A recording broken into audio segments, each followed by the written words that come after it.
welcome to my channel. Mayroon tayong reaction regarding po dito sa in-upload ni Kamaster na LG Mula sa ating refrigerator. Idolo na si Kamaster. Nagkaroon ng tatlong blink. Dating sa larangan ng pang-air conditioning at pang-refrigeration. Sa kanyang video, bibigyan ko siya ng reaction. So, saludo po kayo. Reaction na natin ito. Tayo rin na po pulutan ng aral sa kanya at ma-share natin sa ating mga kasama. Maraming salamat po. Sa mga kamaster, no, nakasaksak no yung ating refrigerator. Tingnan po natin dito kung mayroon tayo nakikitang error yan, no. 1, 2, 3.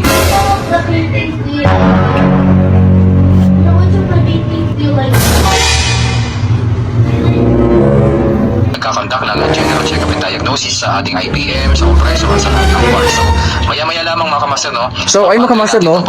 Konting informasyon lang. Baka kasi baka ho kayo maligaw at baka kayo maka-encounter ng ganitong uri ng ng trouble na 3 blinks. Okay? Iba ho kasi ang sinasabi doon sa ating error code. Ngayon, paalala lang ha, ang IPM code ng ating IPM ay 9704. Kapag ka 9704, okay, pag lumabas po yung 3 blinks na yan, ang sinasabi ng ating system ay may problema yung ating compressor. Tama sabi mo. Okay, yan po nakakabit ho. Konting impormasyon lang. Baka kasi na ganitong uri ng trouble na 3 blinks. Okay, iba ko kasi ang sinasabi doon sa ating error code. Ngayon, paalala lang ha, ang IPM code ng ating IPM ay 9704. Kapag ka 9704, okay, pag lumabas po yung 3 blinks na yan, ayun po, post ko lang yung sinabi ni Kamaster, yung 3 blinks na yon, exclusive lang siya dun sa 9704 na IC na heatsink, kaya 9704. Hindi po lahat ng PCB board may 9704 na code. Yun po yung ibig niya sabihin dito, pinaparating sa atin.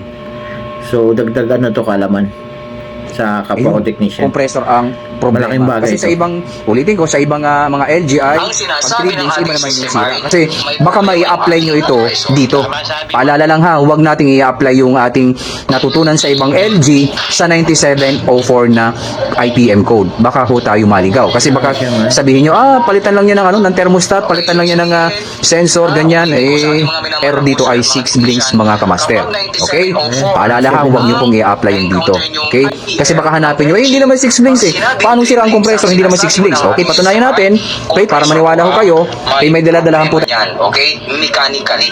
Kasi nga po, nagkaroon po siya ng leak dito sa ating drain pan mga kamaster. Ayan so, yun. Nagkaroon siya ng leak.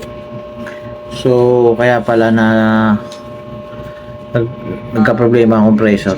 Ay naaayon dun sa Kaya karamihan kasi na-design ng IPM. Pag 3 blinks, ganitong design na rep, yung may sahod. Based sa experience ko, yun nga nagiging cause niya pagkaroon ng kalawang oras, yun. Nagkakaroon siya ng butas. So medyo komplikado. Number of okay, malinaw pa sa tubig kanal na 3 blinks. Ang sinasabi ng ating IPM ay compressor ang problema. Kasi sa ibang, ulitin ko, sa ibang mga LGI, pag 3 blinks, iba naman yung sira. Kasi baka may i-apply nyo ito dito. Paalala lang ha, huwag natin i-apply yung ating. Gusto niya may parating na hindi natin pwede i-apply na ang LGI common lahat.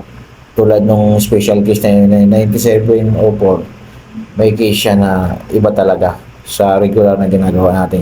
Maraming po salamat sa inyong panonood at pagsubaybay.